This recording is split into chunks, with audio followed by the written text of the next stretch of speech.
Hi. Today's video is going to be fun because I finally get to talk about someone who's been with me since the 3rd grade, literally.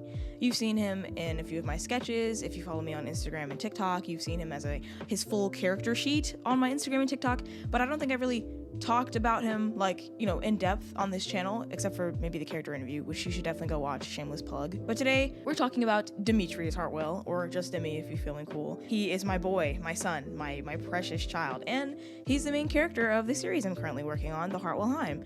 And y'all, this man has been through it. Today's video is part character breakdown, part love letter to storytelling, and part emotional ramble about why kind men deserve more screen time. I know everyone loves a bad boy, I know everyone loves like a dark, mysterious type, but I think guys should just get to be happy. So by the end of the series, that's Dimi. But right now we're talking about present Dimi, which is, you know, pretty depressed. So if you're into that, if you're cool with that, let's grab some snacks, settle in, and talk about how a really terrible werewolf OC turned into the main character of my current series. And without further ado, oh man, I haven't said this in a minute. It's been like 2 months. Welcome, Space Cadets. Let's get started.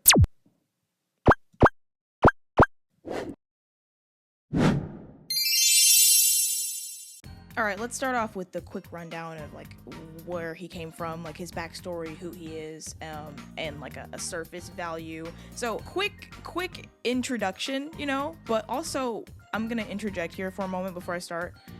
It's not like, I'm not gonna really be giving out too much about his character, but enough to like make you intrigued, you know what I mean?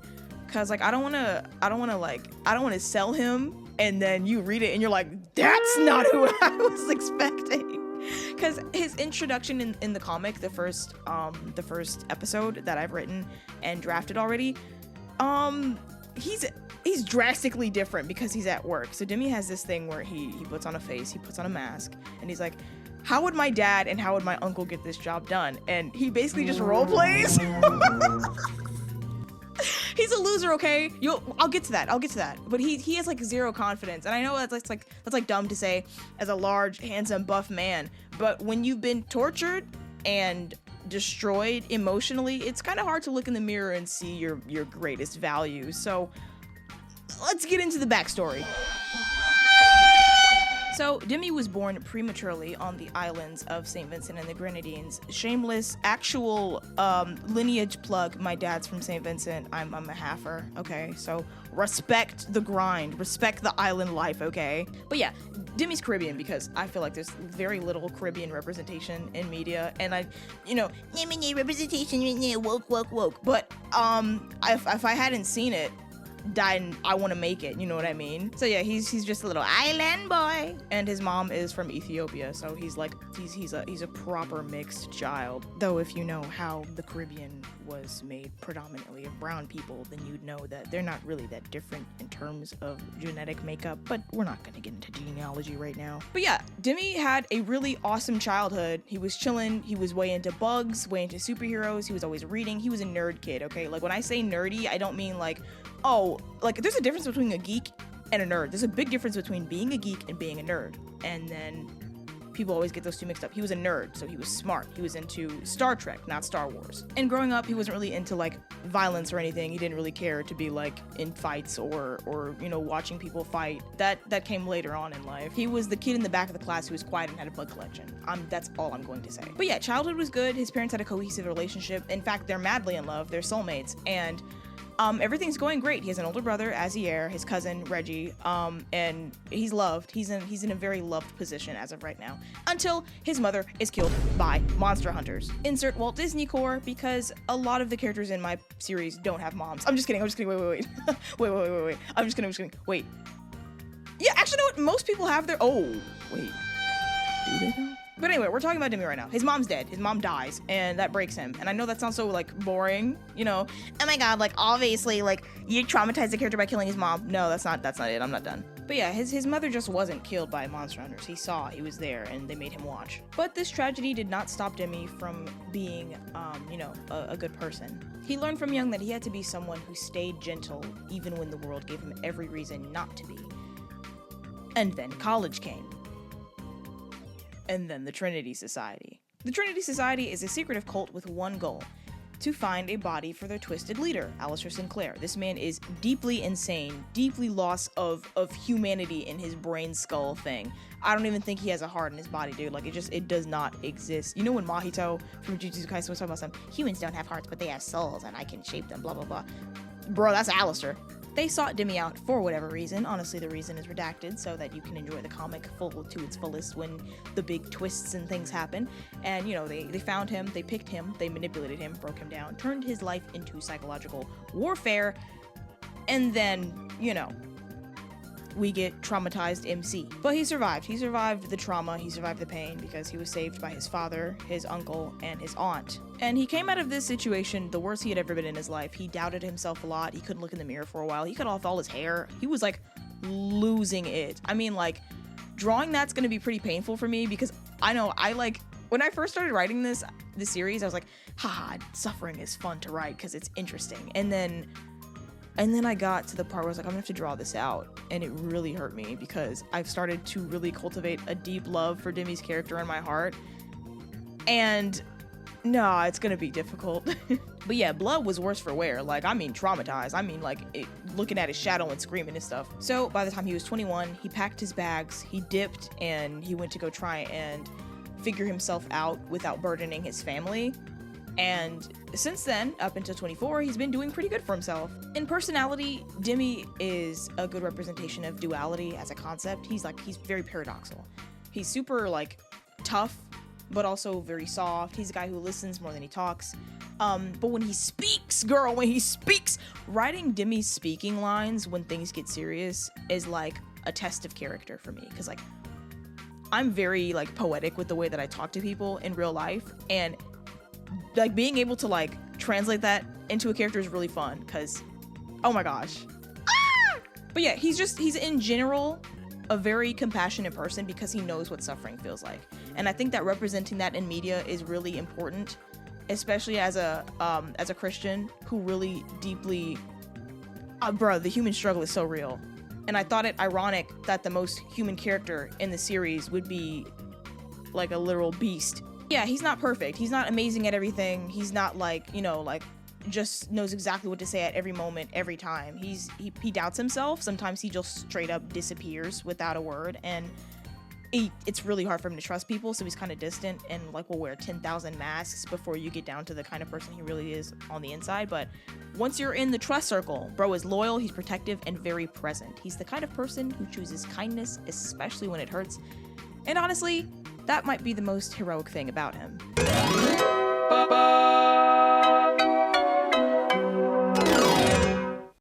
Alrighty, bare bones description out of the way, let's get into the fun stuff. So when concepting Dimi in the 3rd grade, he started off as a werewolf OC, as I mentioned in the beginning of the video.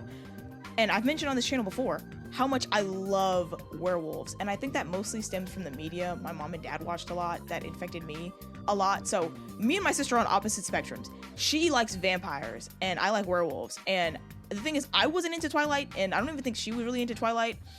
We were more into, like, Van Helsing, Silver Bullet. Like, I had The Werewolf of Fever Swamp. Like, I had 4 copies of that book, the one by R.L. Stine. Dude, I was obsessed with werewolves, and it translated into a lot of my character designs. Like, maybe like 50% of the characters I was making, like, in the 3rd grade to, like, the 7th grade was, like, werewolves and, like beasts and things. But as I started to develop him more, and as I hit the 5th grade, where in school you start learning more about Egyptian mythology, I really fell in love with the idea of, like, a were-jackal, because I personally think that jackals are more, you know, appealing than wolves. Okay, I said it. The gray wolf is overrated. The gray wolf is overrated. I'm tired of seeing it. You need to leave! But yeah, it also played into the fact that his mother's Ethiopian and she traveled a lot of the Middle East, and her father's Egyptian. So it peaked there for me. I was like, wait, that makes so much sense. Everything's coming together. This character design is intentional now. I can get away with being a freak. But yeah, the whole jackal motif was also really reminiscent of Anubis, and at the time, Dimi was really one note, and he was basically just Anubis. Like, I was obsessed with Anubis, so, like, I was kind of like, well, what if, like, Anubis was, like, a detective or a mercenary? That'd be cool. And I'm like, girl, Get original, please. Because Dimi was originally a bounty hunter with a dark past and a cold father who blamed him for his mother's death. But I got so tired of seeing that lone wolf trope, especially for male characters. And as I got older, I was like, yeah, this isn't gonna work anymore. And getting more and more into my faith, I wanted to start portraying characters that felt human and real, but also had flaws. You know what I mean? Like, I wanted to portray him being compassionate. I think that that's not shown enough in media for men. And I don't mean like feminine softness, I just mean a compassionate man who cares. So I really wanted to show like what it was like for a righteous man to just barely be scraping by on the scale of good. He's very, what if Superman and Spawn were stuck in the same body, but that main personality was Milo from Atlantis? That's Dimi Core. That's just who Dimi is, and that's how we got where we are today. Dimi is compassionate, kind, and patient, but he's still a man. Like, at the bare minimum, like at the end of the story, he's still a man. He's not like a blundering himbo who like just like walks around and just gets picked on and lets people bully him. Like, he's still a man. The hands will still get thrown. You will still get punched. Matter of fact, ayo, editing Mocha, drop a beat. Yes, drop a beat. I'm not a pacifist, cause I still pacifist. Peace on my mind, but my knuckles still might insist. Talk slick, catch a verse, and I'll twist your wrist. Calm soul, but don't think that I won't flip the script. My name is Dimitrius Heartwell to be exact. Pull up on a party, I'm pulling up on your back. Shot up in the neck, pull up in the scat pack. Pop you in your neck and bust you in your back. Pow. Oh!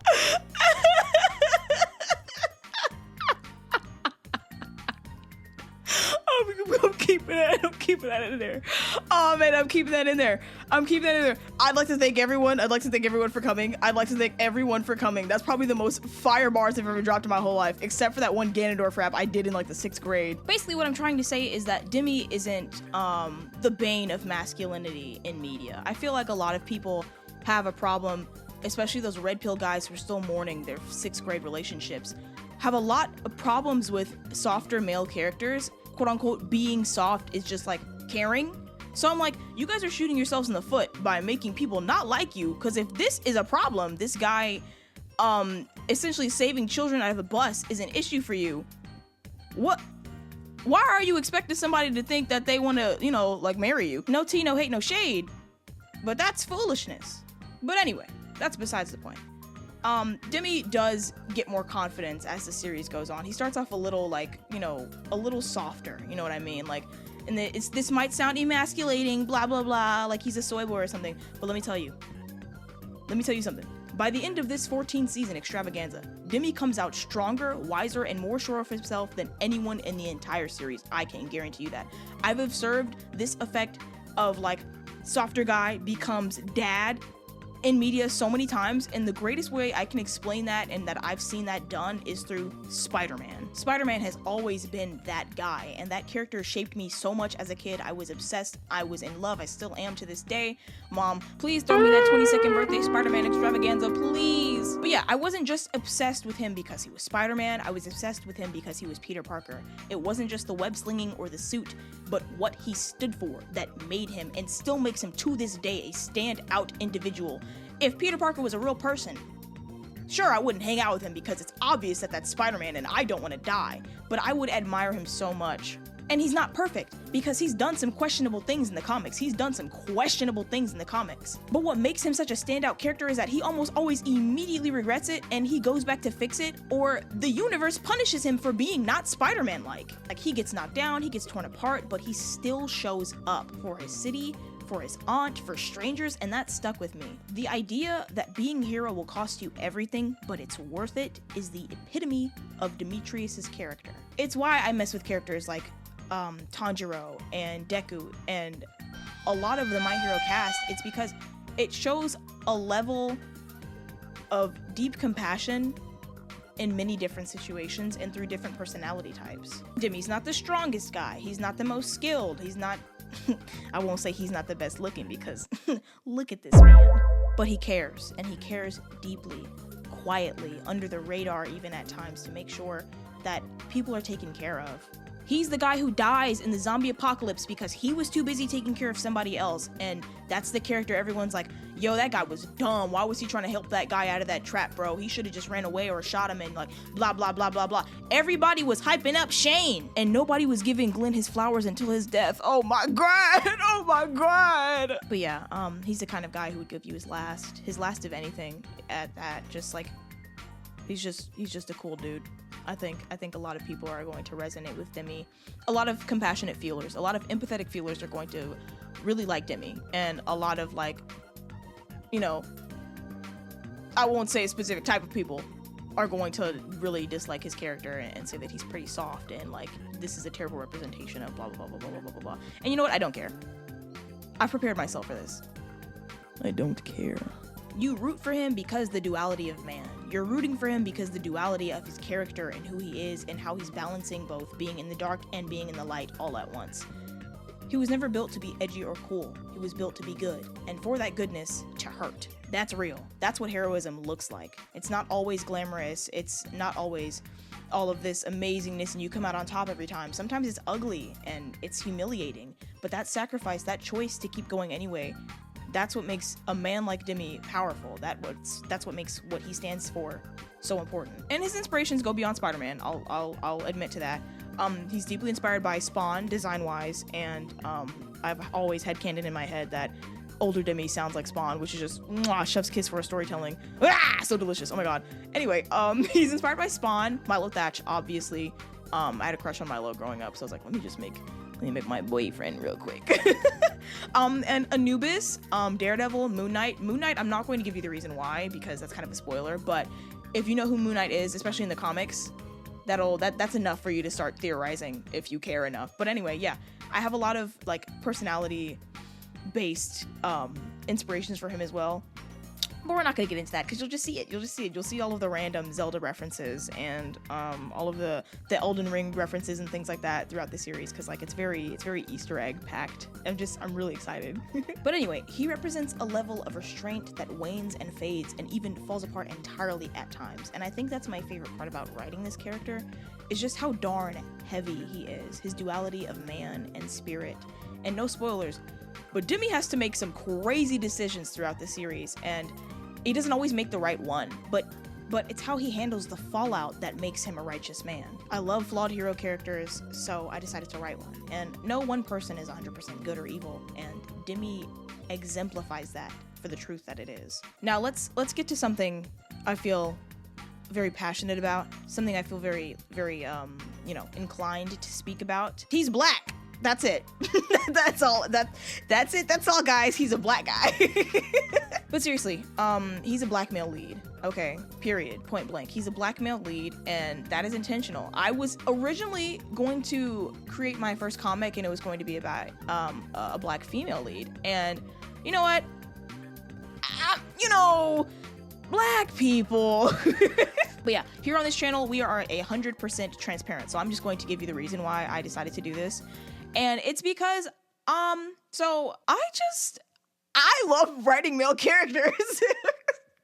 That's it. I love writing male characters. And I love writing male characters that even men mess with. I've noticed that sometimes women will write male characters and men will be like, girl, that's not how that goes. How about you stop? Go back to writing your little romance stories. And I didn't want to do that. But yeah, back to the whole what's going to be considered woke conversation.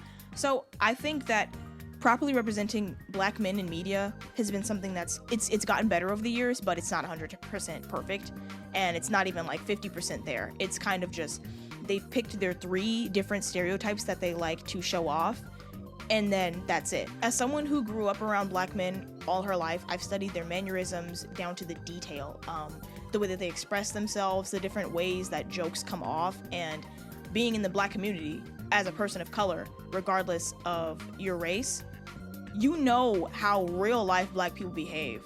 And I feel like that's so hard to capture. And I think the only person who's done that really well are the 2 guys who directed Across the Spider-Verse. That series, those films do so well because all the black characters just feel like black people. They don't feel like caricatures. They don't feel like stereotypes. And I want to let people in on that. I want people to see the inner workings of a black guy's brain, because the way that they're portrayed in media is kind of like one-sided. I can speak on the hill for black women all day long, like, and it would be received, but I feel like when it comes to black men and their emotions especially, nobody's done that properly yet, except for, I'd say, Spider-Verse and the fast-running guy from The Boys. I haven't finished the series, but I saw him say something and I was like, dang. Yeah, a black guy would definitely say that. And I'm not saying that smaller projects haven't done it yet, or smaller projects aren't doing it yet, but there's not enough eyes on them for it to really be seen and heard. Because I love when black men are portrayed as people and not stereotypes or fetishes, but as people with depth of character. And I'm gonna hold your hand when I say this. I'm going to hold your hand. I'm gonna hold it. I'm gonna hold it tight and lovingly.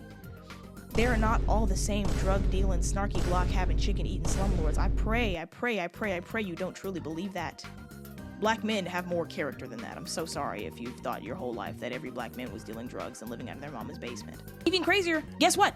Because of these harmful and downright foolish stereotypes, I made sure Dimi's not poor and struggling. He's actually filthy freaking rich! And I know this might come as a shock to you, even my fellow brothers and sisters, but a black character does not have to be financially strapped to be relatable. They just need to be black. And you know what I mean by that. I'm tired of seeing the same story where black people always ain't got nothing. We always struggling. And I know that's kind of true in America sometimes for some people, but not every black person doesn't have money, okay? Listen here. So I made him wealthy. He got 99 problems, but a check ain't one. And with his whole deal of being cosmically hated by all of the Celestials, like, ever, he does not need to be worrying about paying bills too. Let's move on. So yeah, Dimi is a testament to my love for how strong black men are, how kind, how stubborn, how resilient, and I really want them to see how he shows people his heart in spite of his pain. I want men in general to look at Dimi and be reminded that, hey, this whole being vulnerable thing ain't half bad. It's the root of his character. That's the root of Dimi's character. It's learning vulnerability. And I should say learning vulnerability again, because we all start off vulnerable. We all start off trusting and kind, and the world changes that. And that's the pure heart of the entire story. It is how wicked things and wicked people can change the course of someone else's life. And that's it. That's it for real. That's it for real. That's your character intro to Dimi / rant about a bunch of other things. Yeah. He's got personality. He's got humor. He's funny. Okay. I don't want to show too much because I feel like you're just gonna read it. You know, you're just gonna be so enticed by this character intro that you're going to go read the comic when it drops, either this year in October or next year in the summer. So here's Dimi. He's a devoted friend, a loving son, and your next favorite MC.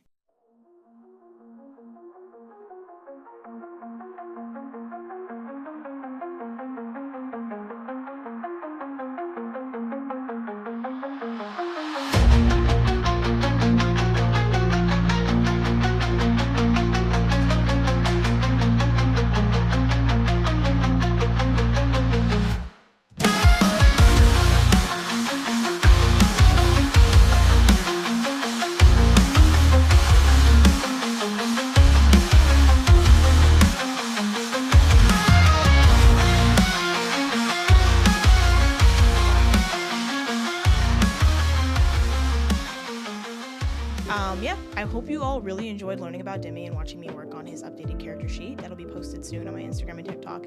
Probably already is. And I think even on YouTube, I'll probably just put it in the community tab. Shameless plug. You should go follow me on TikTok and Instagram. It helps get this story to new people. And if you're really interested in seeing more of my art, then I have more stuff posted there, even though I don't post that often and I should. But yeah, with all of that, I'll be seeing you guys in the next one. Stay creative, stay healthy, and have a blessed rest of your day.